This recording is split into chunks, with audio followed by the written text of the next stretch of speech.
You guys are gonna probably wonder why I'm telling you this story, but I think it's important. I had my head face down on the table in the lunchroom at the Catholic high school I attended. I felt like I wanted to die. My two friends, James and Heather, sat down next to me at my loser table. James asked me what was wrong. I told them that Kara, this girl that I had this wicked big crush on, had turned me down when I asked her to go to the sophomore formal dance. This was a major blow to my 16-year-old ego, but not an unexpected one. I was a loser in high school.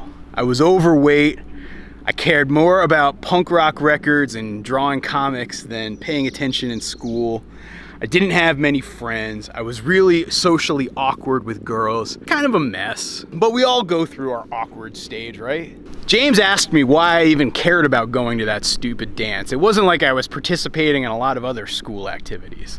And I don't know if it was a steady diet of 80s movies or a secret addiction to Motown love songs, but I don't know. Going to that dance with a girl that I cared about meant something to me.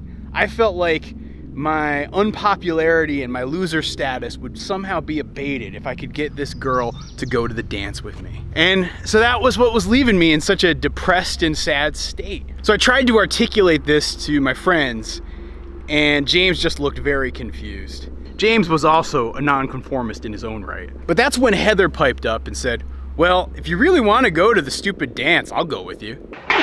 That was the most unexpected thing I could have heard in that moment. Like, really, you would go to the dance with me? And Heather said sure she would. She wasn't doing anything that night. She'd be willing to go. I mean, Heather was beautiful. And she wasn't just beautiful. I mean, she was funny and sarcastic, and she liked cool music, and she was a year older than me. Like, it just didn't quite register in my brain why she'd be willing to do this. And just like that, I went from the depth of depression to absolutely being elated because Heather, one of the most beautiful girls in school, was willing to go to the sophomore ring dance with a loser like me. I rented some sort of suit outfit, and Heather and I made arrangements for her to come pick me up at my mom's house because she had a driver's license and a car and I still didn't. And my mom was all excited and giddy and snapping pictures and getting all gushy about the fact that I was growing up.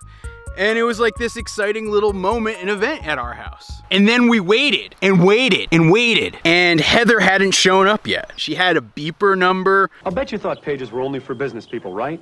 But I didn't want to call her beeper and look like a loser and seem like I was all anxious, but I got to admit, I was a bit nervous that maybe this had all been some sort of elaborate prank, and here I was, just the loser that I thought I was. And then I started to realize that I had been so gullible to think that a beautiful girl like Heather would risk all of that social stigma to be seen in public at a dance, a school function, with a loser like me. But then she showed up, and she looked beautiful. Apparently, she was just running late because she'd spent so much time trying to get ready and stuff. I mean, she had this amazing dress, she'd done her makeup and hair. She looked way better than she looked in our Catholic school uniforms. And I was just kind of blown away. I mean, this was really happening. This was on. She was going to the dance with me. And so after a few final photos from my mom, we hopped in her beat up Buick and we were off. And I realized as we were in the car driving, that this was the first time she and I had ever been alone together. We'd never hung out before one-on-one. We'd never had like a one-on-one phone conversation either. You know, we'd always hung around and there had been always other people, like whether it was at school or in the parking lot or that hill down by the parking lot where everybody used to go to smoke cigarettes. Like, it was actually kind of awkward to just be one-on-one together alone, and I didn't even know quite what to do. I was with Heather, this beautiful girl from school. I'd never even really been on a date before. I'd never kissed a girl before. I'd never even held a girl's hand. This was so weird to me and I didn't know what to do. I was panicking, I was nervous, I started sweating. But Heather was just so cool. She was like Fonzie. She was making conversation, she was asking me questions. I think she even saw that I was nervous, so she made me comfortable. And with all of this, she just guided her beat up old Buick to the finest Chinese restaurant in Manchester, Connecticut. And by the time we made it to the Chinese restaurant, things were all cool. I had gotten into a good conversational groove. I was back to being myself versus the panicked mess that I had become because I was in the presence by myself with this beautiful creature. And we sat down and we had a nice meal. We cracked jokes, we talked, and Heather started telling me stories about her family and how she grew up and what she wanted to do after she graduated high school. And I actually started to get to know her. In fact, I remember thinking it kind of weird. Like, here I had been hanging out with her for a couple of years at high school, and I didn't really even know her as a person at all. But getting to know her as a person, like, you know, she was really an interesting person, and I just really enjoyed her company and her presence. And to this day, I still find nothing funnier than the idea that she insisted that her favorite item on the menu was General Toso's chicken. When I actually am out and I think about ordering some General Toso's chicken, I still call it General Toso's chicken because it's still so gosh darn funny to me to this very day, so many years later. And after dinner, we drove about 5 minutes away to our high school where we went to the dance. The dance was being held in our high school's cafeteria. And it was fine. The dance part was fine. Like, we danced a couple of times, we hung out with our friends.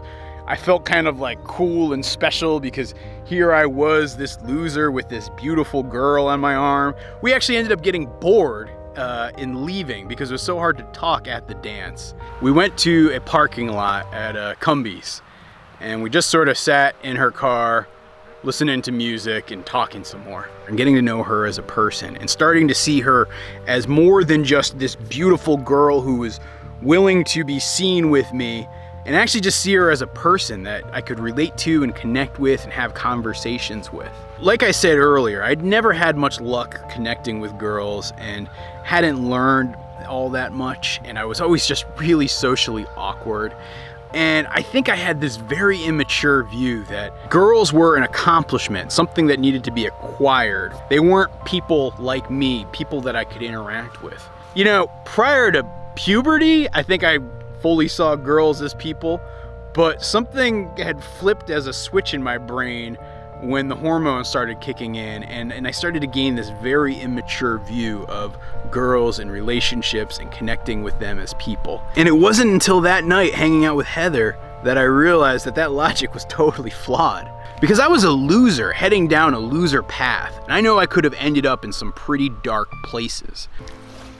And I could actually have envisioned myself becoming a very angry and bitter person with a chip on their shoulder. And it was really thanks to Heather's kindness that I was able to mature and evolve, and ultimately I feel like I've been leading a life that's been much, much better than it would have been without that experience. After a couple of hours of hanging out in the parking lot of Cumbies, Heather ended up dropping me off back at my mom's house.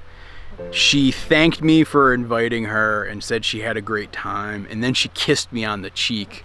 My mind was blown. I know it wasn't like a real hardcore kiss, it was just a kiss on the cheek, but it just really affected me. I mean, again, I'd never been kissed by a girl before, never had any affection, never held a hand, nothing. And so it sort of shifted my whole perspective in the world. And I knew that it wasn't like we were gonna end up together in some sort of relationship. She actually even had a boyfriend at the time, and I could tell that she just wasn't interested in me in that way. But it was her kindness, though, that just had affected me so much just in that one simple night.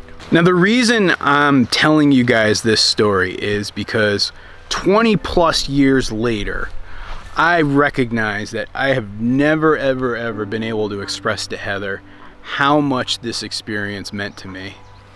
And just a couple of days ago, I got word that she passed away. And I don't know.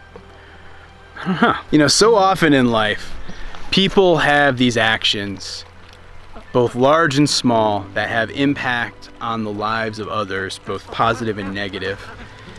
And I feel like too often we don't tell those people about that impact. And I realize now that I've lost my opportunity. You know, she leaves behind a young daughter, a loving family, a whole bunch of friends, and that loss just really saddens me. And if you guys are out there watching this video, I really would just ask you to do two things. Number one, spread kindness. You know, as you look out in this world, there's a lot of bad stuff and a lot of dark stuff. And the more kindness you can spread amongst other people, and just the small deeds that you can do that can mean the world to others, you know, just do them. It makes the world such a better place. And then number 2, if somebody has spread that kindness with you, don't wait to tell them about it. Don't hesitate. Just share it with them, because it might mean something to them. And so yeah, that's kind of all I got.